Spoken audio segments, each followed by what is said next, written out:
लेवीय प्रकरण 11 शुद्ध व अशुद्ध प्राणी अनुवाद प्रकरण 14 पदे 3 ते 21 परमेश्वर मोशे व अहरोन यांना म्हणाला, इस्रायल लोकांना सांगा की पृथ्वीवरील सर्व पशूंपैकी ज्यांचे मांस तुम्ही खावे ते हे, पशूंपैकी ज्यांचे खूर विभागलेले किंवा दुभंगलेले आहेत व जे रवंथ करीतात ते सर्व तुम्ही खावे. पण जे केवळ रवंथ करणारे किंवा ज्यांचे केवळ खूर विभागलेले आहेत ते पशु खाऊ नयेत. उंट हा रवंथ करीतो पण त्याचा खूर विभागलेला नाही, म्हणून तो तुम्ही अशुद्ध समजावा. शाफान रवंथ करीतो पण त्याचा खूर विभागलेला नाही, म्हणून तो तुम्ही अशुद्ध समजावा. ससा रवंथ करीतो पण त्याचा खूर विभागलेला नाही, म्हणून तोही तुम्ही अशुद्ध समजावा.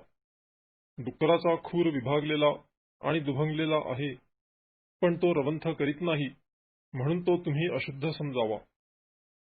त्यांचे मांस खाऊ नये व त्यांच्या शवांना शिवू नये, तुम्ही ते अशुद्ध समजावे.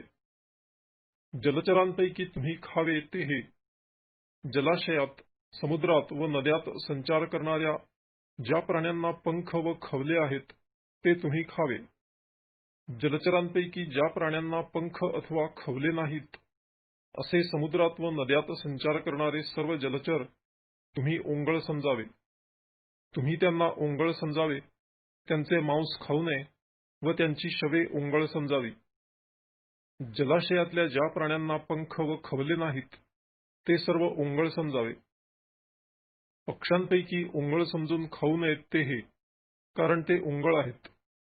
गरुड, लोळणारा गीध, कुरर, घार, निरनिराळ्या जातींचे ससाणे, निरनिराळ्या जातींचे कावळे, शहामृग, गवळण, कोकिळ, निरनिराळ्या जातींचे बहिरी ससाणे, पिंगळा, करढोक, मोठे घुबड, पांढरे घुबड, पाणकोळी, गिधाड, करकोचा, निरनिराळ्या जातींचे बगळे, टिटवी आणि वाघूळ. जितके सपक्ष प्राणी 4 पायांवर चालतात तितके तुम्ही ओंगळ समजावे. पण 4 पायांवर चालणाऱ्या सपक्ष प्राण्यांपैकी ज्यांना जमिनीवर उड्या मारण्यासाठी पायांसह तंगड्या असतात ते खावे. त्यांच्यापैकी तुम्ही खावे ते हे, निरनिराळ्या जातींचे टोळ, निरनिराळ्या जातींचे नाकतोडे, निरनिराळ्या जातींचे खरपुडे व निरनिराळ्या जातींचे गवतीय टोळ. तथापि 4 पायांचे इतर सपक्ष प्राणी तुम्ही ओंगळ समजावे. त्यांच्यामुळे तुम्ही अशुद्ध व्हाल. जो कोणी त्यांच्या शवांना शिवेल तो संध्याकाळपर्यंत अशुद्ध राहावा. त्यांच्या शवांचा एखादा भाग जो कोणी उचलील त्याने आपली वस्त्रे धुवून संध्याकाळपर्यंत अशुद्ध राहावे.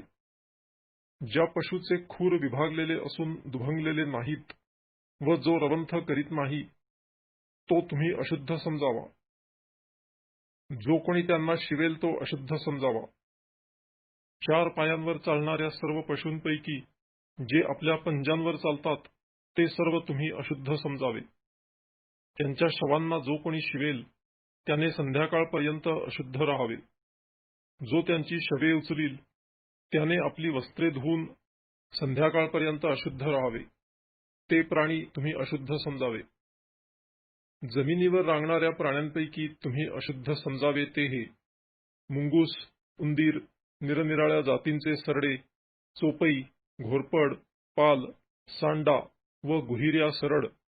जमिनीवर रांगणाऱ्या सर्व प्राण्यांपैकी हे तुम्ही अशुद्ध समजावे. त्यांच्या शवांना जो कोणी शिवेल त्याने संध्याकाळपर्यंत अशुद्ध राहावे. त्यांच्यापैकी कोणी मरून एखाद्या वस्तूवर पडला तर तीही अशुद्ध समजावी. लाकडी पात्र, वस्त्र, कातडे, तरट किंवा कोणत्याही कामाचे हत्यार असो ते पाण्यात टाकावे व संध्याकाळपर्यंत अशुद्ध समजावे. मग ते शुद्ध समजावे.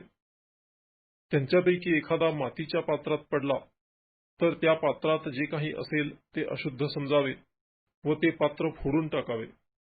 त्या पात्रातील एखादा खाद्यपदार्थ पाण्याने भिजला असल्यास तो अशुद्ध समजावा आणि असल्या पात्रात काही पेय असेल तर तेही अशुद्ध समजावे. आणि त्यांच्या शवांचा एखादा भाग एखाद्या भट्टीवर किंवा चुलीवर पडला तर ती अशुद्ध समजून पाडून टाकावी, त्यामुळे ती अशुद्ध होते, म्हणून तुम्ही ती अशुद्ध समजावी. तथापि झरा किंवा विहीर जिच्यात पाण्याचा संचय असतो ती शुद्धच राहते, तरी तिच्यातील शवांना जो शिवेल तो अशुद्ध समजावा. त्यांच्या शवांचा काही भाग पेरण्याच्या बियाण्यावर पडला तरी ते बियाणे शुद्ध समजावे. तथापि ते बियाणे पाण्याने भिजल्यानंतर त्या प्राण्यांच्या शवांचा काही भाग त्यावर पडला तर ते तुम्ही अशुद्ध समजावे. खाण्याजोग्या पशूंपैकी एखादा मेला आणि त्याच्या शवास कोणी शिवला तर त्याने संध्याकाळपर्यंत अशुद्ध राहावे. कोणी त्याच्या शवाचा काही भाग खाल्ला तर त्याने आपली वस्त्रे धुवून संध्याकाळपर्यंत अशुद्ध राहावे. जो त्याचे शव उचलील त्यानेही आपली वस्त्रे धुवून संध्याकाळपर्यंत अशुद्ध राहावे. जमिनीवर रांगणारे सर्व प्राणी ओंगळ आहेत, ते खाऊ नयेत. जमिनीवर रांगणाऱ्यांपैकी जे सर्व सरपटतात अथवा 4 पायांवर चालतात व ज्यांना पुष्कळ पाय आहेत ते तुम्ही खाऊ नयेत, कारण ते ओंगळ आहेत. तुम्ही कोणत्याही जातीच्या रांगणाऱ्या प्राण्यांमुळे स्वतःला ओंगळ करू नका अथवा त्याच्यामुळे स्वतःला अशुद्ध करून विटाळू नका. मी परमेश्वर तुमचा देव आहे, म्हणून आपणास पवित्र करून पवित्र राहा, कारण मी पवित्र आहे. म्हणून तुम्ही जमिनीवर रांगत चालणाऱ्या कोणत्याही जातीच्या प्राण्यामुळे आपणास विटाळू नका, कारण तुमचा देव व्हावे म्हणून ज्याने तुम्हाला मिस्र देशातून इकडे आणले तोच मी परमेश्वर आहे. मी पवित्र आहे म्हणून तुम्हीही पवित्र व्हा. पशु पक्षी, सर्व जलचर व जमिनीवर रांगणारे सर्व प्राणी ह्यांच्यातील अशुद्ध व शुद्ध, भक्ष्य प्राणी व अभक्ष्य प्राणी हा भेद ओळखण्याचा हा नियम होय. लेवीय प्रकरण 12. प्रसूतीनंतर मातेच्या शुद्धीकरणाविषयी नियम. परमेश्वर मोशेला म्हणाला, इस्रायल लोकांना सांग, स्त्री गर्भवती होऊन तिला मुलगा झाल्यास तिने 7 दिवस अशुद्ध राहावे. ऋतुकाली जशी ती दूर बसते तशीच ती अशुद्ध समजावी. 8व्या दिवशी त्या मुलाची सुंता करावी. नंतर त्या स्त्रीने आपल्या रक्तस्रावापासून शुद्ध होण्यासाठी 33 दिवस कंठावे. तिची शुद्धी होण्याची मुदत पुरी होईपर्यंत तिने कोणत्याही पवित्र वस्तूला स्पर्श करू नये व पवित्र स्थानात जाऊ नये. तिला मुलगी झाल्यास ऋतुकाली जशी ती दूर बसते तसेच तिने 14 दिवस अशुद्ध राहावे आणि आपल्या रक्तस्रावापासून शुद्ध होण्यासाठी 66 दिवस कंठावे. तिला मुलगा किंवा मुलगी झाल्यावर तिची शुद्धी होण्याची मुदत पुरी झाली म्हणजे तिने होमार्पणासाठी 1 वर्षाचा मेंढा आणि पापार्पणासाठी पारव्याचे पिलू किंवा होला दर्शन मंडपाच्या दारापाशी याजकाकडे घेऊन जावे. मग याजकाने ते परमेश्वरासमोर अर्पून तिच्यासाठी प्रायश्चित्त करावे, म्हणजे ती आपल्या रक्तस्रावापासून शुद्ध होईल. मुलगा किंवा मुलगी झालेल्या स्त्रीविषयीचा नियम हा, तिला मेंढा अर्पिण्याची ऐपत नसेल तर तिने 2 होले अथवा पारव्याची 2 पिले, एक होमार्पणासाठी व दुसरे पापार्पणासाठी आणावी आणि याजकाने तिच्यासाठी प्रायश्चित्त करावे, म्हणजे ती शुद्ध होईल. लेवीय प्रकरण 13. महारोगासंबंधी नियम. परमेश्वराने मोशे व अहरोन ह्यास सांगितले, एखाद्या मनुष्याच्या अंगावरील कातडीला सूज, खवंद अथवा तकतकीत डाग असेल व तो महारोगाचा चट्टा असेल तर त्याला अहरोन याजकाकडे किंवा त्याच्या याजकपुत्रांपैकी एकाकडे न्यावे. मग याजकाने त्याच्या अंगाच्या कातडीवरील तो चट्टा तपासावा आणि त्या चट्ट्यावरील केस पांढरे झाले असल्यास आणि तो चट्टा कातडीपेक्षा खोल गेलेला दिसल्यास तो महारोगाचा चट्टा समजावा. अशा प्रकारे त्या मनुष्याची तपासणी करून याजकाने त्याला अशुद्ध ठरवावे. त्याच्या अंगाच्या कातडीवरील डाग पांढरा असला पण त्याच्या कातडीपेक्षा तो खोल गेलेला नसला व त्यावरचे केस पांढरे झालेले नसले तर याजकाने चट्टा पडलेल्या त्या माणसाला 7 दिवस कोंडून ठेवावे. 7व्या दिवशी याजकाने पुन्हा त्याची तपासणी करावी आणि तो चट्टा जसाच्या तसाच असून कातडीत पसरला नाही असे त्याला दिसून आले तर याजकाने त्याला आणखी 7 दिवस कोंडून ठेवावे. 7व्या दिवशी याजकाने पुन्हा त्याची तपासणी करावी आणि चट्टा बुजत चालला असल्यास व तो कातडीत पसरला नसल्यास याजकाने त्याला शुद्ध ठरवावे. ते साधे खवंद होय. त्या माणसाने आपली वस्त्रे धुवून शुद्ध व्हावे. तरी पण त्या मनुष्याने स्वतःला शुद्ध ठरविण्यासाठी याजकाला दाखविल्यानंतर त्याच्या कातडीवरील ते खवंद पसरत गेले असल्यास त्याने पुन्हा याजकापुढे हजर व्हावे. याजकाने तपासणी करावी आणि ते खवंद कातडीत पसरल्याचे दिसून आल्यास त्याने त्याला अशुद्ध ठरवावे. तो महारोग होय. एखाद्या मनुष्याला महारोगाचा चट्टा असल्यास त्याला याजकाकडे न्यावे. याजकाने तपासणी करावी आणि जर त्याच्या कातडीला पांढरी सूज आली असली व त्यामुळे तेथील केस पांढरे झाले असतील व सुजेच्या ठिकाणाचे मांस नाजूक झालेले असेल तर त्याच्या कातडीतला तो जुनाट महारोग होय. याजकाने त्याला अशुद्ध ठरवावे. त्याला त्याने कोंडून ठेवू नये, कारण तो अशुद्धच होय. एखाद्याच्या कातडीला कोड फुटून ते नखशिखांत सर्व कातडीवर पसरले आहे असे याजकाला दिसून आले तर त्याने तपासणी करावी आणि त्याच्या सर्वांगास कोड झाले असल्यास त्याने त्या चट्टा पडलेल्या मनुष्याला शुद्ध ठरवावे. त्याचे सर्वांग शुभ्र झाले आहे म्हणजेच तो शुद्ध होय. पण जर त्याच्या अंगावर काही मांस कोवळे दिसून आले तर तो अशुद्ध समजावा. याजकाने कोवळे मांस पाहून त्याला अशुद्ध ठरवावे. असले कोवळे मांस अशुद्धच असते. तो महारोग होय. पण ते कोवळे मांस फिरून पांढरे झाले तर त्याने पुन्हा याजकाकडे यावे. याजकाने त्याची तपासणी करावी आणि जर त्याचा चट्टा फिरून पांढरा झाला असेल तर त्याने त्या चट्टा पडलेल्या माणसाला शुद्ध ठरवावे. तो शुद्ध होय. कोणाच्या कातडीला फोड येऊन तो बरा झाला व फोडाच्या जागी पांढरी सूज आली अथवा तांबूस तकतकीत डाग पडला तर त्याने तो याजकाला दाखवावा. याजकाने तपासणी करावी आणि जर कातडीपेक्षा ती जागा खोल गेलेली दिसली व त्यावरील केस पांढरे झालेले असले तर त्याने त्याला अशुद्ध ठरवावे. फोडातून बाहेर पडलेला हा महारोगाचा चट्टा होय. पण तपासाअंती त्यावरचे केस पांढरे झालेले नाहीत व ती जागा कातडीपेक्षा खोल गेलेली नाही आणि ती बुजत चालली आहे असे याजकाला दिसून आले तर त्याने त्या मनुष्याला 7 दिवस कोंडून ठेवावे. तो कातडीवर पसरत गेला आहे असे दिसले तर याजकाने त्या मनुष्याला अशुद्ध ठरवावे. तो चट्टा होय. तो तकतकीत डाग तेथल्या तेथेच राहून पसरला नाही तर तो फोडाचा वण आहे, म्हणून याजकाने त्या मनुष्याला शुद्ध ठरवावे. एखाद्याच्या कातडीत जळल्याचा वण असेल व त्या वणाच्या कोवळ्या मांसात तांबूस तकतकीत किंवा नुसता पांढरा डाग दिसून येईल तर याजकाने त्याची तपासणी करावी आणि त्या तकतकीत डागावरील केस पांढरे झाले असतील व कातडीपेक्षा ती जागा खोल गेलेली असेल तर त्या जळलेल्या भागी महारोग फुटला आहे. याजकाने त्याला अशुद्ध ठरवावे.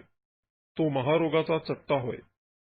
पण तपासाअंती त्या तकतकीत डागावरचे केस पांढरे झालेले नाहीत व ती जागा कातडीपेक्षा खोल गेलेली नाही आणि ती बुजत चालली आहे असे याजकाला दिसून आले तर त्याने त्याला 7 दिवस कोंडून ठेवावे. 7व्या दिवशी त्याने त्याची तपासणी करावी आणि तो कातडीवर पसरत गेला आहे असे दिसले तर याजकाने त्या मनुष्याला अशुद्ध ठरवावे. तो महारोगाचा चट्टा होय.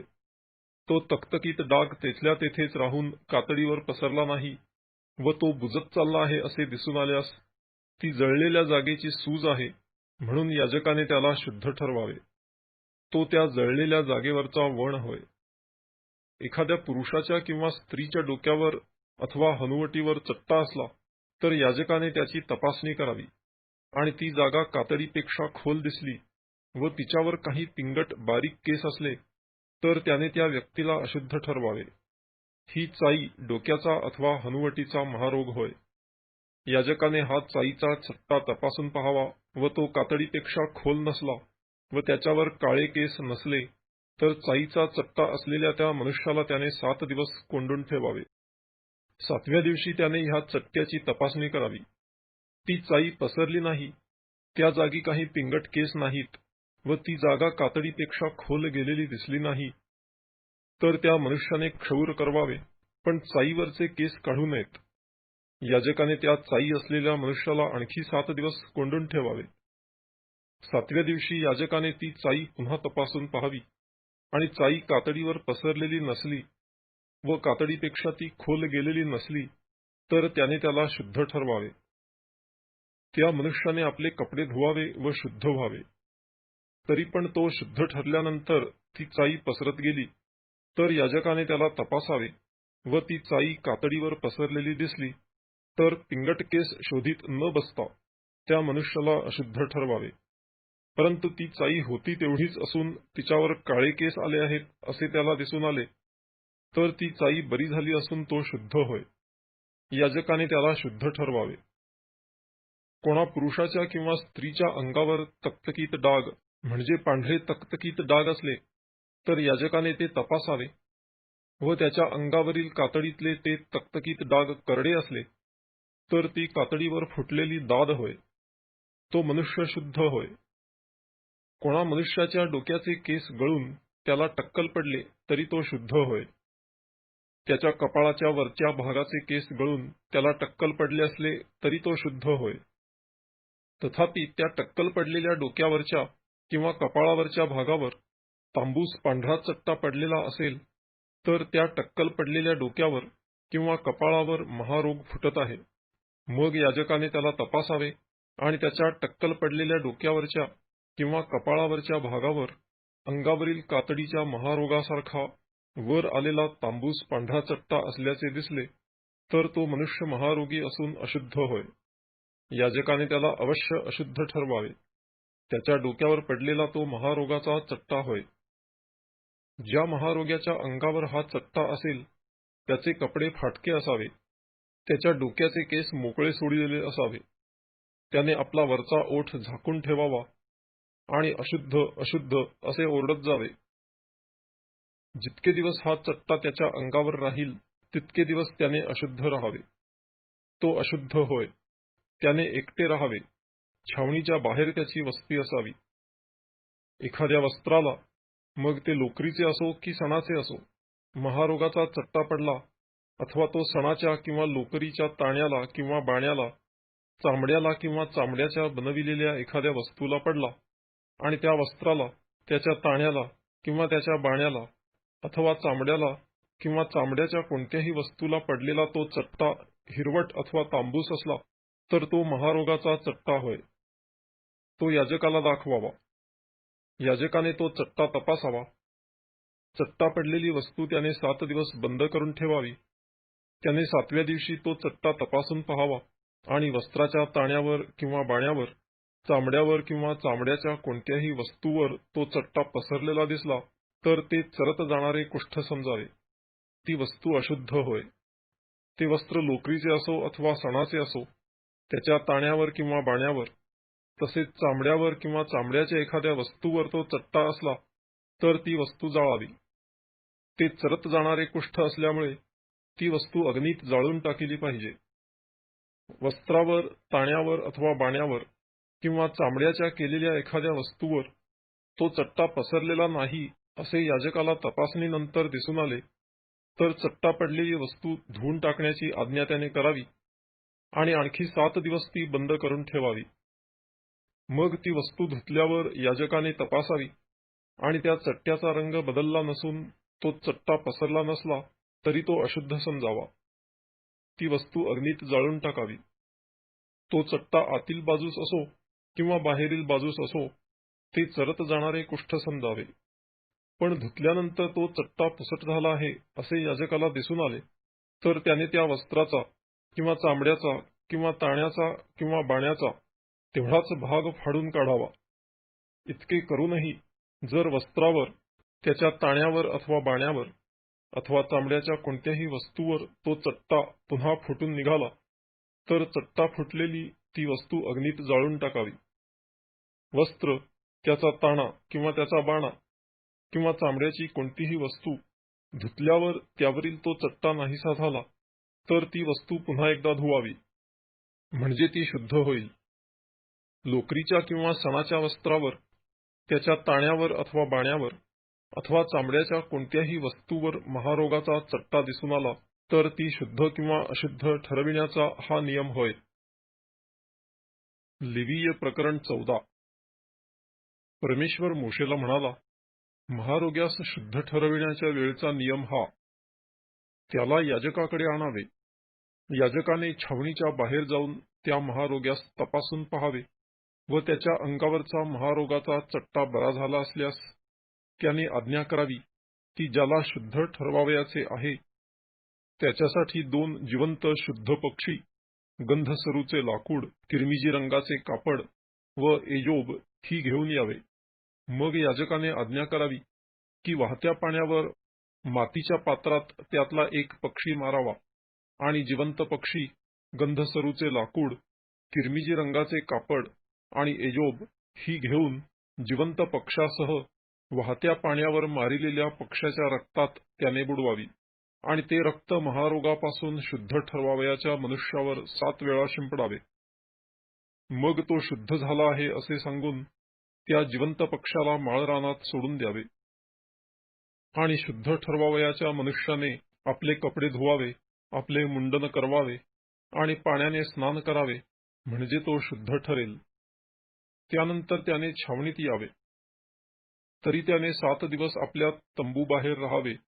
7व्या दिवशी त्याने आपले डोके, दाढी, भुवया व अंगावरील एकंदर सर्व केस मुंडवावे, आपले कपडे धुवावे व पाण्याने स्नान करावे, म्हणजे तो शुद्ध ठरेल. 8व्या दिवशी 2 दोषहीन कोकरे, 1 वर्षाची दोषहीन मेंढी, अन्नार्पणासाठी तेलात मळलेले 3 एफा सपीठ व 1 लोगभर तेल ही आणावी आणि शुद्ध ठरविणाऱ्या याजकाने शुद्ध ठरवावयाच्या मनुष्याला ह्या वस्तूंसह परमेश्वरासमोर दर्शन मंडपाच्या दारापाशी उभे करावे. मग याजकाने दोषार्पणासाठी 1 कोकरू आणि 1 लोगभर तेल अर्पावी आणि ती परमेश्वरासमोर ओवाळणीचे अर्पण म्हणून ओवाळावी. आणि पवित्र स्थानात जेथे पापबली व होमबली यांचा वध करीतात तेथे ते कोकरू मारावे, कारण पापबलीप्रमाणेच दोषबलीवरही याजकाचा हक्क आहे. हे अर्पण परमपवित्र होय. मग याजकाने दोषबलीचे काही रक्त घेऊन शुद्ध ठरवावयाच्या मनुष्याच्या उजव्या कानाच्या पाळीला, उजव्या हाताच्या अंगठ्याला आणि उजव्या पायाच्या अंगठ्याला लावावे. याजकाने लोगभर तेलातले थोडेसे तेल आपल्या डाव्या तळहातावर ओतावे. मग त्याने आपल्या उजव्या हाताचे बोट आपल्या डाव्या तळहातावरील तेलात बुडवून त्यातले काही परमेश्वरासमोर 7 वेळा बोटाने शिंपडावे.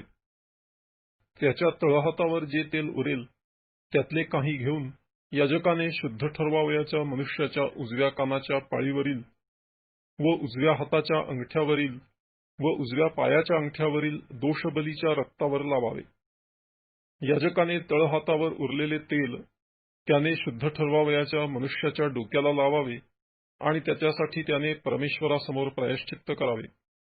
मग याजकाने पापबली अर्पावा आणि अशुद्धतेपासून शुद्ध ठरवावयाच्या त्या मनुष्यासाठी प्रायश्चित्त करावे.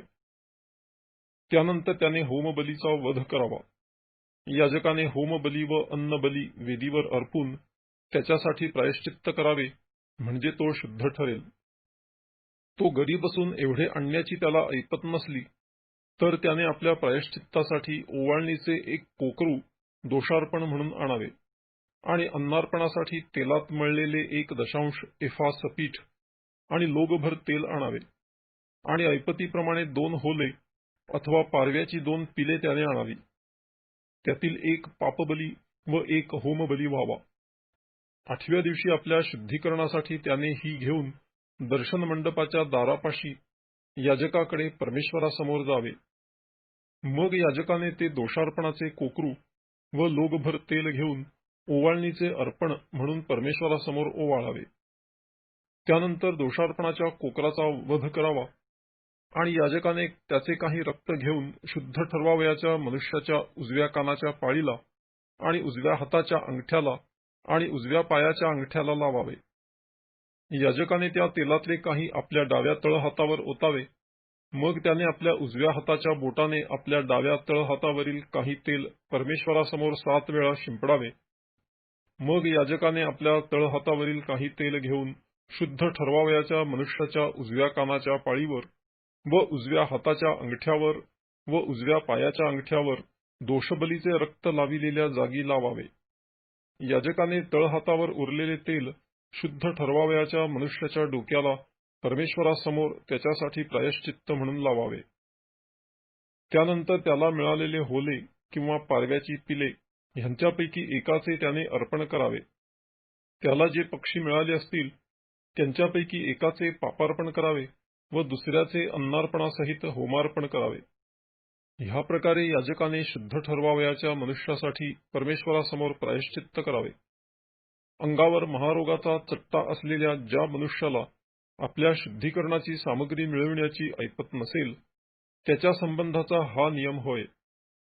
परमेश्वर मोशे व अहरोन यांना म्हणाला, जो कनान देश मी तुम्हाला वतन म्हणून देत आहे त्यात तुम्ही जाऊन पोहोचाल तेव्हा तुमच्या वतनाच्या देशातील एखाद्या घराला मी महारोगाचा चट्टा पाडला तर ज्याचे ते घर असेल त्याने याजकाला जाऊन सांगावे की माझ्या घरात चट्ट्यासारखे काही दिसते.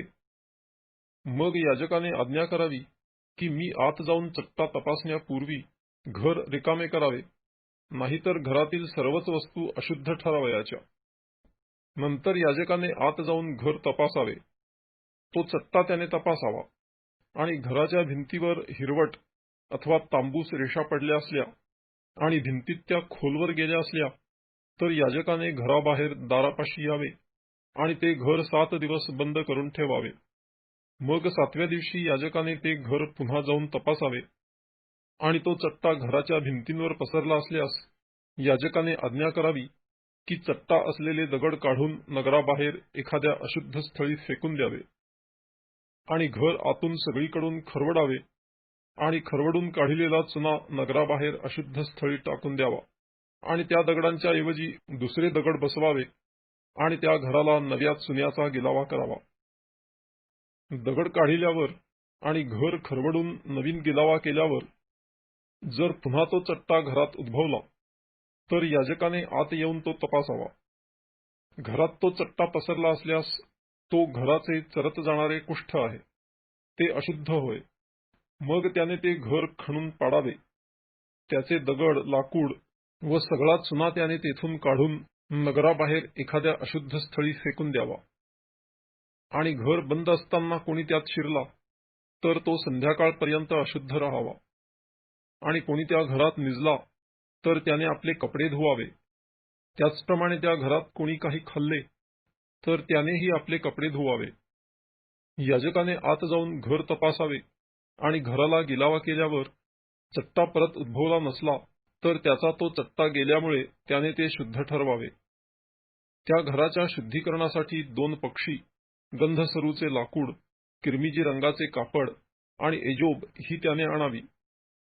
त्याने एक पक्षी वाहत्या पाण्यावर मातीच्या पात्रात मारावा. मग त्याने गंधसरूचे लाकूड, एजोब, किरमिजी रंगाचे कापड व जिवंत पक्षी ही घेऊन त्या मारिलेल्या पक्ष्याच्या रक्तात आणि वाहत्या पाण्यात बुडवून त्या घरावर 7 वेळा शिंपडावे. त्या पक्षाचे रक्त, वाहते पाणी, तो जिवंत पक्षी, गंधसरूचे लाकूड, एजोब आणि किरमिजी रंगाचे कापड ह्यांच्या योगे त्याने ते घर शुद्ध करावे. मग त्याने तो जिवंत पक्षी नगराबाहेर माळरानात सोडून द्यावा. ह्या प्रकारे त्याने घरासाठी प्रायश्चित्त केले म्हणजे ते शुद्ध ठरेल. सर्व प्रकारच्या महारोगाचे चट्टे, चाई, कपड्यावरील अथवा घराचा महारोग, सूज, खवंद, तकतकीत डाग ह्या सर्वांसंबंधीचा हा नियम. ही केव्हा शुद्ध व केव्हा अशुद्ध हे ठरविण्यासंबंधीचा नियम हा महारोगाविषयीचा नियम होय.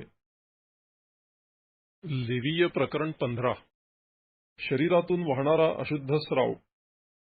परमेश्वर मोशे व अहरोन यांना म्हणाला, इस्रायल लोकांस सांगा की एखाद्या पुरुषाच्या शरीरातून स्राव होत असल्यास त्या स्रावामुळे तो अशुद्ध होय. त्याचा शारीरिक स्राव वाहत असो किंवा शारीरिक स्राव बंद पडो, ती त्याची अशुद्धताच होय. त्याच्या स्रावामुळे झालेल्या अशुद्धतेविषयीचा नियम हा.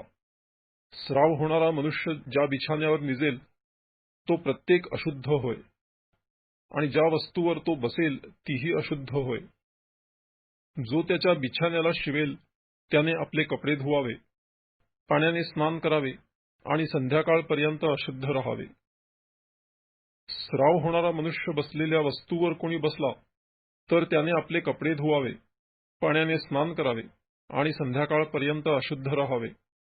स्राव होणाऱ्या मनुष्याच्या अंगाला कोणी शिवला तर त्याने आपले कपडे धुवावे, पाण्याने स्नान करावे आणि संध्याकाळपर्यंत अशुद्ध राहावे.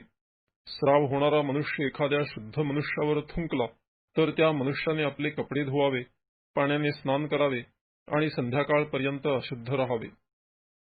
स्राव होणारा मनुष्य ज्या वाहनाचा उपयोग करील ते अशुद्ध होय. त्याच्या अंगाखालच्या कोणत्याही वस्तूला कोणी शिवला तर त्याने संध्याकाळपर्यंत अशुद्ध राहावे व त्या वस्तू जो उचलील त्याने आपले कपडे धुवावे, पाण्याने स्नान करावे आणि संध्याकाळपर्यंत अशुद्ध राहावे.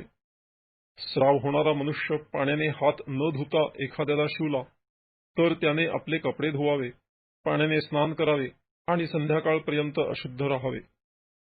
स्राव होणारा मनुष्य एखाद्या मातीच्या पात्राला शिवला तर ते फोडून टाकावे, मात्र प्रत्येक लाकडी पात्र पाण्याने धुवावे. स्राव होणारा मनुष्य आपल्या स्रावापासून बरा झाल्यावर आपल्या शुद्धीकरणासाठी त्याने मोजून 7 दिवस थांबावे आणि मग आपले कपडे धुवून वाहत्या पाण्यात आपले शरीर धुवावे, म्हणजे तो शुद्ध ठरेल.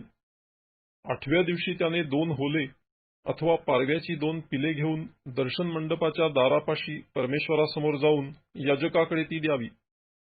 मग याजकाने त्यातील एकाचे पापार्पण व दुसऱ्याचे होमार्पण करावे आणि त्याच्या स्रावाबद्दल परमेश्वरासमोर त्याच्यासाठी प्रायश्चित्त करावे. एखाद्या पुरुषाचा वीर्यपात झाला तर त्याने आपले सर्वांग पाण्याने धुवून संध्याकाळपर्यंत अशुद्ध राहावे. ज्या कपड्याला किंवा चामड्याला वीर्य लागले असेल तेही पाण्याने धुवून संध्याकाळपर्यंत अशुद्ध समजावे. स्त्रीशी संभोग करीताना पुरुषाचा वीर्यपात झाला तर त्या दोघांनी पाण्याने स्नान करून संध्याकाळपर्यंत अशुद्ध राहावे. एखादी स्त्री ऋतुमती झाली तर तिने 7 दिवस दूर बसावे. जो कोणी तिला शिवेल त्याने संध्याकाळपर्यंत अशुद्ध राहावे. ती दूर असेपर्यंत ज्यावर ती निजेल ते अशुद्ध होय, तसेच ज्यावर ती बसेल तेही अशुद्ध होय. जो कोणी तिच्या अंथरुणाला शिवेल त्याने आपले कपडे धुवावे, पाण्याने स्नान करावे आणि संध्याकाळपर्यंत अशुद्ध राहावे. ती ज्यावर बसली असेल त्याला जो कोणी शिवेल त्याने आपले कपडे धुवावे, पाण्याने स्नान करावे आणि संध्याकाळपर्यंत अशुद्ध राहावे. तिच्या अंथरुणाला किंवा ज्यावर ती बसली असेल त्याला शिवणाऱ्याने संध्याकाळपर्यंत अशुद्ध राहावे. तिच्याशी संभोग करीताना पुरुषाला तिचा विटाळ लागला तर त्याने 7 दिवस अशुद्ध राहावे व ज्या अंथरुणावर तो निजेल तेही अशुद्ध समजावे. एखाद्या स्त्रीचा ऋतुकाल नसताना जर अनेक दिवस तिला रक्तस्राव होत असला अथवा मुदतीच्या बाहेर ती ऋतुमती राहिली तर तिचे स्रावाचे सर्व दिवस तिच्या ऋतुकालाच्या दिवसांप्रमाणे समजावे. ती अशुद्ध होय. ती ऋतुमती असेल तितके सगळे दिवस ती ज्या अंथरुणावर निजेल ते तिच्या विटाळाचे अंथरुण समजावे. त्याचप्रमाणे ती ज्यावर बसेल ते तिच्या ऋतुकालाच्या विटाळाप्रमाणे अशुद्ध समजावे. जो कोणी त्या वस्तूंना शिवेल तो अशुद्ध होय. त्याने आपले कपडे धुवावे, पाण्याने स्नान करावे आणि संध्याकाळपर्यंत अशुद्ध राहावे. पण त्या स्त्रीने आपल्या स्रावापासून शुद्ध झाल्यावर मोजून 7 दिवस थांबावे, त्यानंतर ती शुद्ध ठरेल. 8व्या दिवशी तिने 2 होले अथवा पारव्याची 2 पिले घेऊन दर्शन मंडपाच्या दारापाशी याजकाकडे जावे. मग याजकाने एकाचे पापार्पण व दुसऱ्याचे होमार्पण करावे आणि तिच्या स्रावाच्या अशुद्धतेमुळे तिच्यासाठी परमेश्वरासमोर प्रायश्चित्त करावे. ह्या प्रकारे तुम्ही इस्रायल लोकांना त्यांच्या अशुद्धतेपासून दूर ठेवावे, म्हणजे त्यांच्यामध्ये असलेले माझे निवासस्थान ते भ्रष्ट करणार नाहीत आणि आपल्या अशुद्धावस्थेत मरावयाचे नाहीत. स्राव होऊन किंवा वीर्यपात होऊन जो पुरुष अशुद्ध होतो अथवा जी स्त्री ऋतुमती होते आणि ज्या पुरुषाला अथवा स्त्रीला स्राव होतो आणि जो कोणी पुरुष ऋतुमती स्त्रीशी संभोग करीतो त्यांच्या संबंधीचा नियम हा. लेवीय प्रकरण 16. प्रायश्चित्ताचा दिवस. अहरोनाचे दोघे मुलगे परमेश्वरासमोर गेल्यामुळे मृत्यू पावल्यानंतर परमेश्वर मोशेशी बोलला. परमेश्वर मोशेला म्हणाला, तुझा भाऊ अहरोन ह्याला सांग की तू भलत्या वेळी पवित्र स्थानात अंतरपटाच्या आत कोशावर असलेल्या दयासनापुढे जाऊ नये. गेलास तर मरशील, कारण दयासनावरील मेघात मी दर्शन देत जाईन.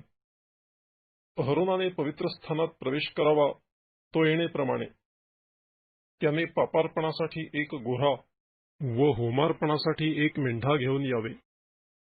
त्याने तागाचा पवित्र अंगरखा घालावा, तागाचे चोळणे आपल्या अंगात घालावे, तागाच्या कमरबंदाने आपली कंबर कसावी आणि तागाचा मंदिल घालावा. ही पवित्र वस्त्रे होत. त्याने पाण्याने स्नान करून ही वस्त्रे परिधान करावी. मग त्याने इस्रायलाच्या मंडळीकडून पापार्पणासाठी 2 बकरे व होमार्पणासाठी 1 मेंढा घ्यावा. अहरोनाने आपल्यासाठी पापार्पणाचा गोऱ्हा सादर करून स्वतःसाठी व स्वतःच्या घराण्यासाठी अर्पून प्रायश्चित्त करावे. मग त्याने ते 2 बकरे घेऊन दर्शन मंडपाच्या दारापाशी परमेश्वरासमोर उभे करावे. अहरोनाने त्या 2 बकऱ्यांवर चिठ्ठ्या टाकाव्या, एक चिठ्ठी परमेश्वरासाठी व दुसरी पाप वाहून नेण्यासाठी. ज्या बकऱ्यावर परमेश्वराच्या नावाची चिठ्ठी निघेल तो अहरोनाने सादर करून पापार्पणादाखल बळी द्यावा. ज्या बकऱ्यावर पाप वाहून नेण्यासंबंधीची चिठ्ठी निघेल त्याला परमेश्वरासमोर जिवंत उभे करावे व त्याच्याद्वारे प्रायश्चित्त व्हावे आणि तो बकरा पाप वाहून नेण्यासाठी रानात सोडून द्यावा. अहरोनाने स्वतःसाठी पापार्पणाचा गोऱ्हा सादर करावा आणि त्याचा वध करून स्वतःसाठी व स्वतःच्या घराण्यासाठी प्रायश्चित्त करावे आणि परमेश्वरासमोर असलेल्या वेदीवरील निखाऱ्यांनी भरलेले धुपाटणे घ्यावे आणि कुटून बारीक केलेला ओंजळभर सुगंधी धूप अंतरपटाच्या आत आणावा. तो धूप परमेश्वरासमोर अग्नीवर असा घालावा की त्याच्या धुराने साक्षपटावरील दयासनाला व्यापून टाकावे, म्हणजे तो मरावयाचा नाही. मग त्याने गोऱ्ह्याचे काही रक्त घेऊन ते दयासनाच्या पूर्वेकडील बाजूला बोटाने शिंपडावे आणि काही रक्त दयासनासमोर बोटाने 7 वेळा शिंपडावे. मग त्याने लोकांसाठी आणलेल्या पापार्पणाच्या बकऱ्याचा वध करावा. त्याचे रक्त अंतरपटाच्या आत घेऊन जावे आणि जसे त्याने गोऱ्ह्याच्या रक्ताचे केले तसेच बकऱ्याच्या रक्ताचे करावे, म्हणजे ते दयासनावर व दयासनासमोर शिंपडावे. आणखी त्याने इस्रायल लोकांची अशुद्धता व अपराध ह्यांच्याबद्दल म्हणजे त्यांच्या एकंदर पापांबद्दल पवित्र स्थानासाठी प्रायश्चित्त करावे. लोकांच्या अशुद्धतेने व्याप्त होऊन त्यांच्याबरोबर वसत असलेल्या दर्शन मंडपासाठी त्याने तसेच करावे. अहरोन प्रायश्चित्त करण्यासाठी पवित्र स्थानात प्रवेश करील तेव्हापासून तो स्वतःसाठी, स्वतःच्या घराण्यासाठी आणि इस्रायलाच्या सर्व मंडळीसाठी प्रायश्चित्त करून बाहेर येईपर्यंत दर्शन मंडपात दुसरे कोणीही नसावे. मग त्याने तेथून निघून परमेश्वरासमोरील वेदीपाशी जाऊन तिच्यासाठी प्रायश्चित्त करावे. गोऱ्ह्याचे काही रक्त आणि बकऱ्याचे काही रक्त घेऊन त्या वेदीच्या 4ही बाजूंच्या शिंगांना लावावे आणि काही रक्त घेऊन त्याने आपल्या बोटाने 7 वेळा तिच्यावर शिंपडून ती इस्रायल लोकांच्या अशुद्धतेपासून शुद्ध व पवित्र करावी. नंतर पवित्र स्थान, दर्शन मंडप आणि वेदी ह्यांच्यासाठी प्रायश्चित्त करण्याचे संपविल्यावर त्याने तो जिवंत बकरा सादर करावा. अहरोनाने आपले 2ही हात त्या जिवंत बकऱ्याच्या डोक्यावर ठेवून इस्रायल लोकांची सर्व दुष्कर्मे व अपराध ह्यांचा म्हणजे त्यांच्या सर्व पापांचा अंगीकार करावा व ती त्या बकऱ्याच्या डोक्यावर ठेवून त्याला नेमिलेल्या मनुष्याच्या हाती रानात पाठवून द्यावे. तो बकरा त्यांच्या सर्व दुष्कर्मांचा भार घेऊन निर्जन प्रदेशात वाहून नेईल. त्या मनुष्याने त्या बकऱ्याला रानात सोडून द्यावे. हे झाल्यावर अहरोनाने दर्शन मंडपात येऊन पवित्र स्थानात प्रवेश करण्यापूर्वी घातलेली तागाची वस्त्रे उतरून तेथे ठेवावी. मग त्याने एखाद्या पवित्र स्थळी पाण्याने स्नान करावे व आपली वस्त्रे घालून बाहेर जाऊन स्वतःसाठी होमार्पण करून व लोकांसाठी होमार्पण करून स्वतःसाठी व लोकांसाठी प्रायश्चित्त करावे. पापबलीच्या चरबीचा त्याने वेदीवर होम करावा. पाप वाहून नेण्यासाठी निवडलेला बकरा ज्या मनुष्याने सोडून दिला त्याने आपले कपडे धुवावे, पाण्याने स्नान करावे व त्यानंतर छावणीत यावे.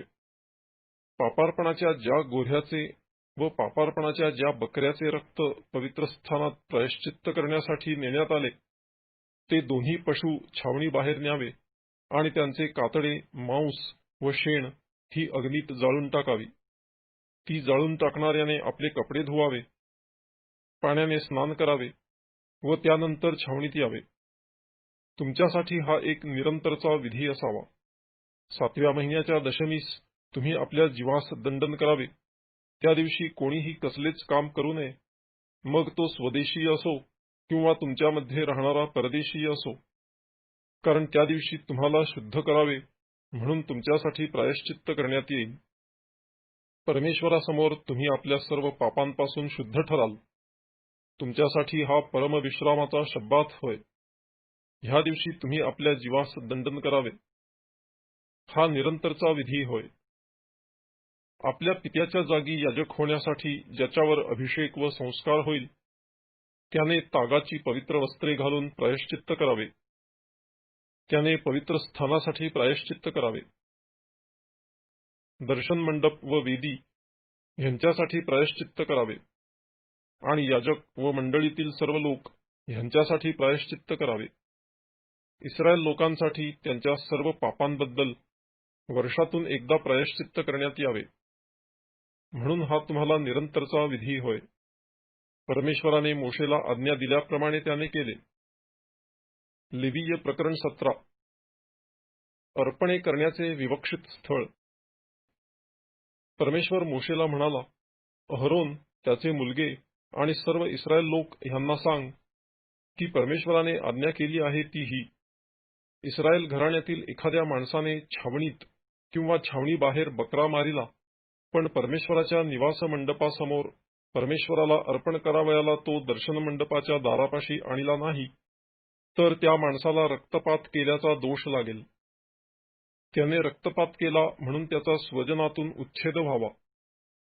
ह्याचा हेतू असा की इस्रायल लोक जे आपले यज्ञपशु खुल्या मैदानात मारित असतात, ते त्यांनी दर्शन मंडपाच्या दारापाशी याजकाकडे परमेश्वरासमोर आणून परमेश्वराप्रीत्यर्थ शांत्यर्पणे म्हणून अर्पावे. याजकाने त्यांचे रक्त दर्शन मंडपाच्या दारापाशी परमेश्वराच्या वेदीवर टाकावे आणि परमेश्वराला सुवास म्हणून त्यांच्या चरबीचा होम करावा. आणि ह्यामुळे व्यभिचारी मतीने अजदैवतांच्या मागे लागून त्यांनी आपले यज्ञपशु अर्पण करू नयेत. हा तुम्हाला पिढ्यानपिढ्या निरंतरचा विधी होय. तू त्यांना सांग की इस्रायल घराण्यापैकी अथवा त्यांच्यामध्ये राहणाऱ्या परदेशीय लोकांपैकी कोणी होमार्पण अथवा यज्ञ केला आणि तो पशु दर्शन मंडपाच्या दारापाशी परमेश्वराप्रीत्यर्थ अर्पण करण्यासाठी आणला नाही, तर त्याचा स्वजनातून उच्छेद व्हावा. रक्ताचे सेवन करणे वर्ज्य. इस्रायल घराण्यापैकी अथवा त्यांच्यामध्ये राहणाऱ्या परदेशीय लोकांपैकी कोणी कोणत्याही प्रकारचे रक्त सेवन केले, तर रक्त सेवन करणाऱ्या मनुष्याला मी विन्मुख होऊन त्याचा स्वजनातून उच्छेद करीन. शरीराचे जीवन तर रक्तात असते आणि तुमच्या जीवांबद्दल वेदीवर प्रायश्चित्त करण्यासाठी ते मी तुम्हाला दिले आहे, कारण रक्तात जीव असल्याकारणाने रक्तानेच प्रायश्चित्त होते. म्हणून मी इस्रायल लोकांना म्हटले आहे की तुमच्यातील कोणी रक्त सेवन करू नये आणि तुमच्यामध्ये राहणाऱ्या परदेशीयांनीही रक्त सेवन करू नये. इस्रायल लोकांपैकी कोणी अथवा त्यांच्यामध्ये राहणाऱ्या परदेशीयांपैकी कोणी खाण्यालायक पशुची किंवा पक्ष्याची शिकार केली, तर त्याने त्याचे रक्त जमिनीवर ओतून मातीने झाकावे. कारण प्राणीमात्रांच्या जीवनाविषयी म्हणाल तर त्यांचे रक्त हेच त्यांचे जीवन होय. ह्यास्तव इस्रायल लोकांना मी म्हटले आहे की कोणत्याही प्राण्याचे रक्त सेवन करू नये, कारण सर्व प्राण्यांचे जीवन हेच त्यांचे रक्त होय. ते जो कोणी सेवन करील त्याचा उच्छेद व्हावा.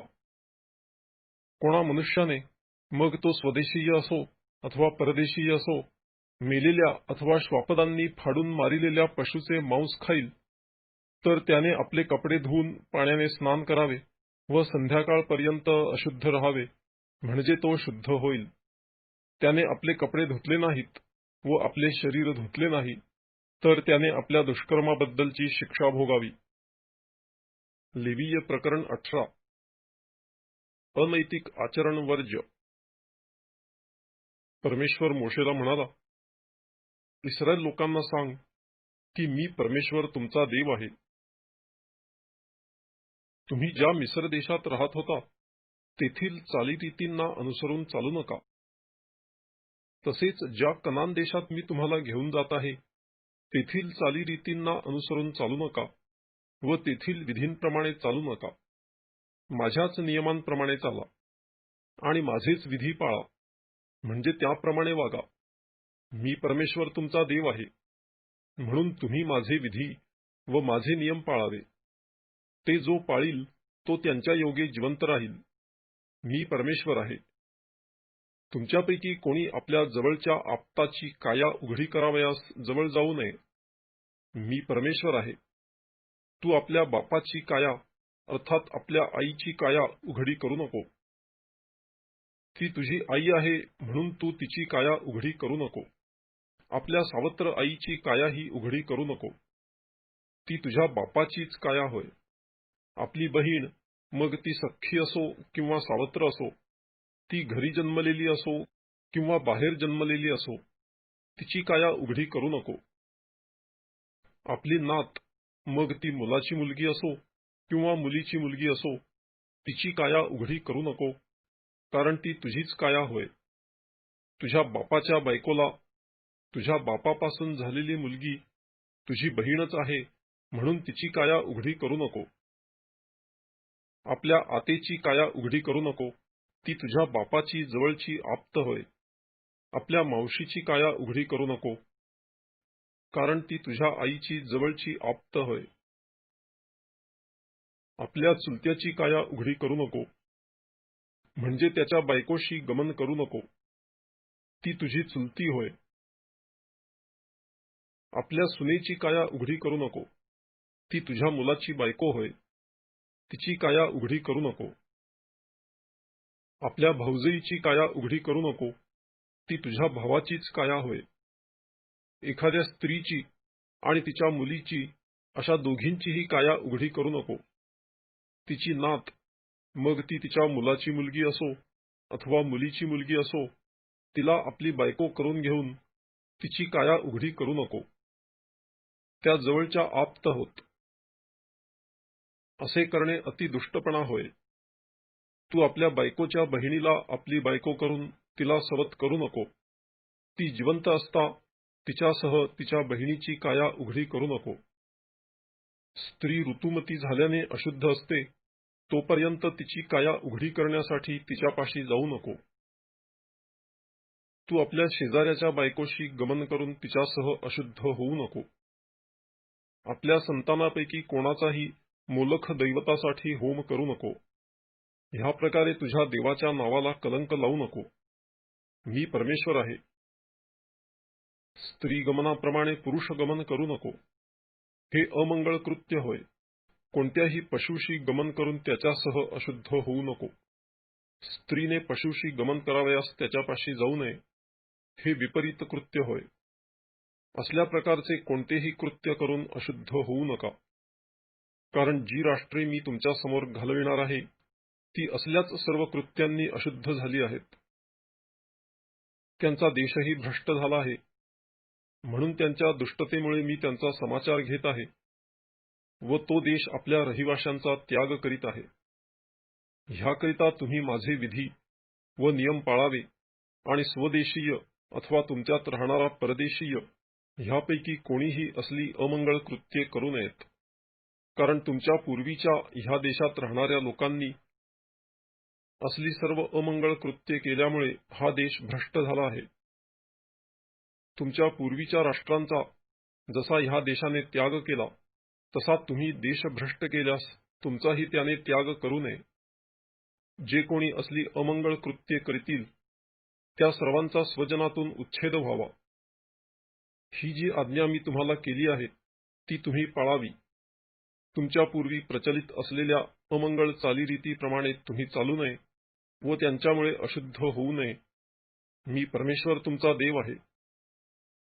लेवीय प्रकरण 19. पावित्र्य व न्याय ह्यासंबंधी नियम. परमेश्वर मोशेला म्हणाला, इस्रायलाच्या सर्व मंडळीस सांग की तुम्ही पवित्र असावे, कारण मी परमेश्वर तुमचा देव पवित्र आहे. तुमच्यातील प्रत्येकाने आपली आई व आपला बाप ह्यांचे भय बाळगावे आणि माझे शब्बात पाळावे. मी परमेश्वर तुमचा देव आहे. तुम्ही मूर्तींकडे वळू नये आणि आपल्यासाठी ओती व देव करू नयेत. मी परमेश्वर तुमचा देव आहे. तुम्ही परमेश्वराप्रित्यर्थ शांती यज्ञ कराल, तेव्हा तुम्ही मला मान्य व्हाल असा तो करा. त्या अर्पणांचे मांस यज्ञाच्या दिवशी व त्याच्या दुसऱ्या दिवशी खावे, पण तिसऱ्या दिवशी त्यातले काही उरले तर ते अग्नीत जाळून टाकावे. तिसऱ्या दिवशी ते खाणेच अमंगळ कृत्य होय. ते मान्य व्हावयाचे नाही. ते खाणाऱ्याने आपल्या दुष्कर्मांबद्दलची शिक्षा भोगावी, कारण त्याने परमेश्वराची पवित्र वस्तू दूषित केली असे होईल. त्या मनुष्याचा स्वजनातून उच्छेद व्हावा.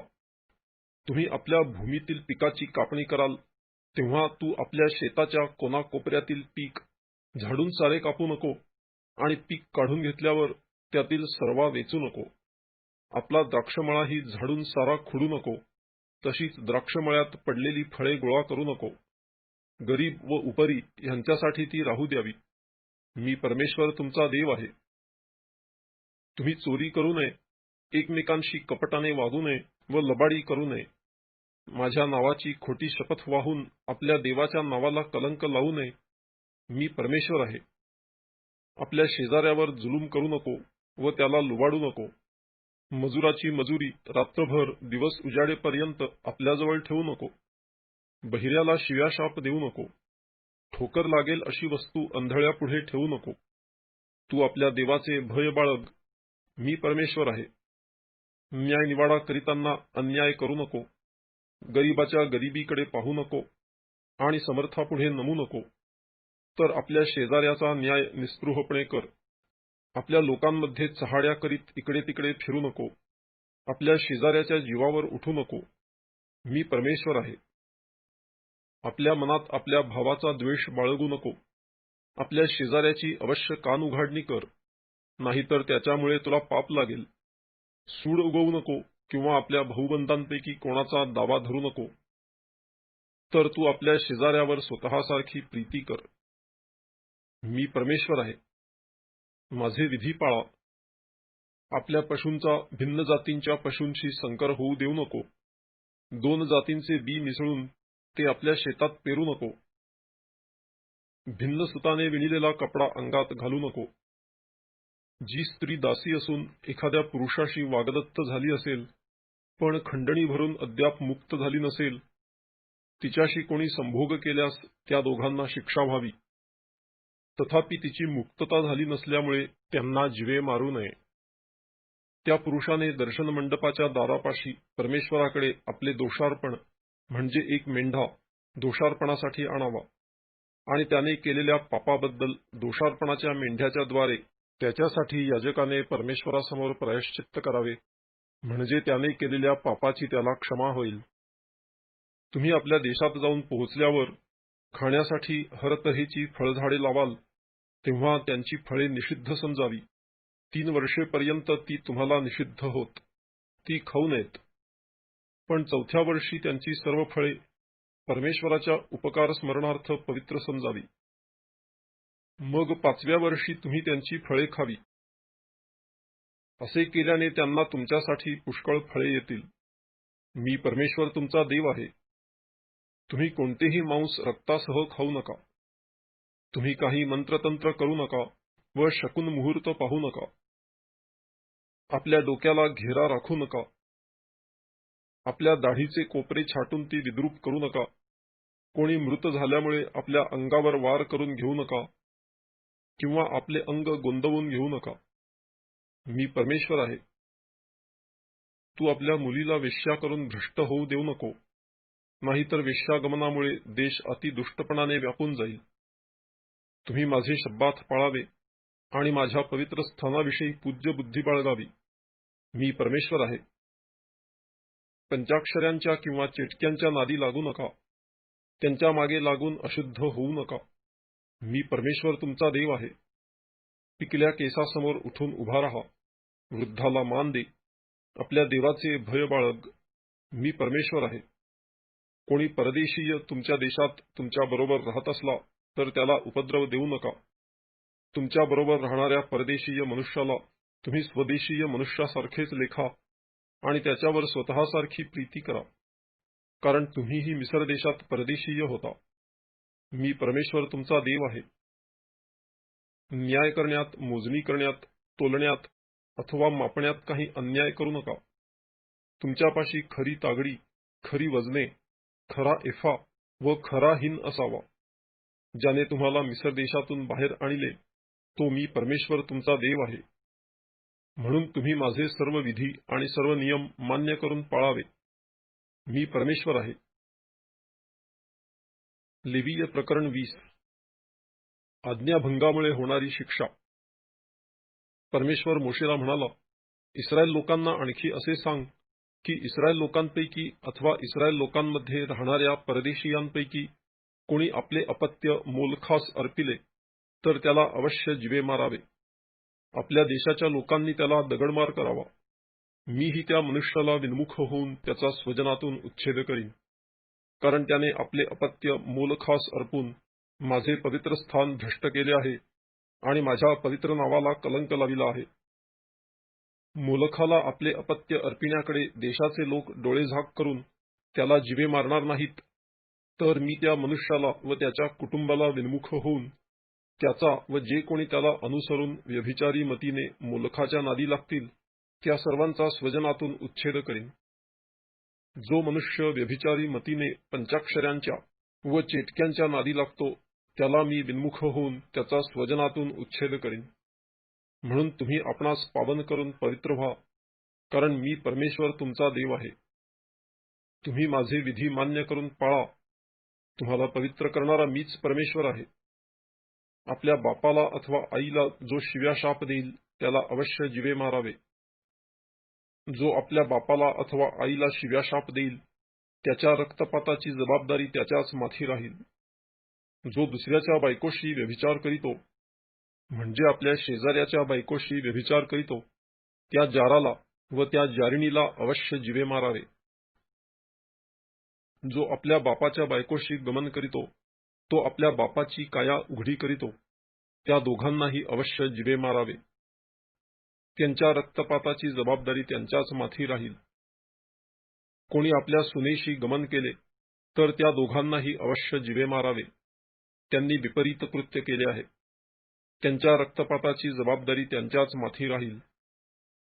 कोणी पुरुषाने स्त्रीगमनाप्रमाणे पुरुषगमन केले तर ते त्या दोघांचे अमंगळ कृत्य होय.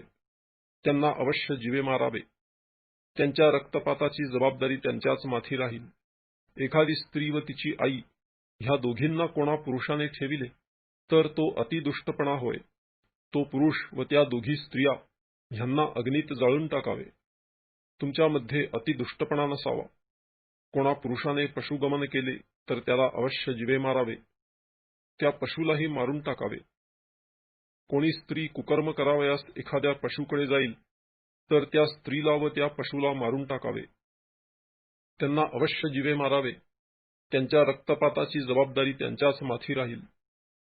कोणी आपल्या बहिणीला, मग ती त्याच्या बापाची मुलगी असो अथवा त्याच्या आईची मुलगी असो, आपली बायको करून घेऊन तिची काया पाहिल व ती त्याची काया पाहिल तर हा निंद्य प्रकार होय. त्यांच्या भाऊबंदांच्या देखत त्या दोघांचा उच्छेद करावा. त्याने आपल्या दुष्कर्माबद्दलची शिक्षा भोगावी.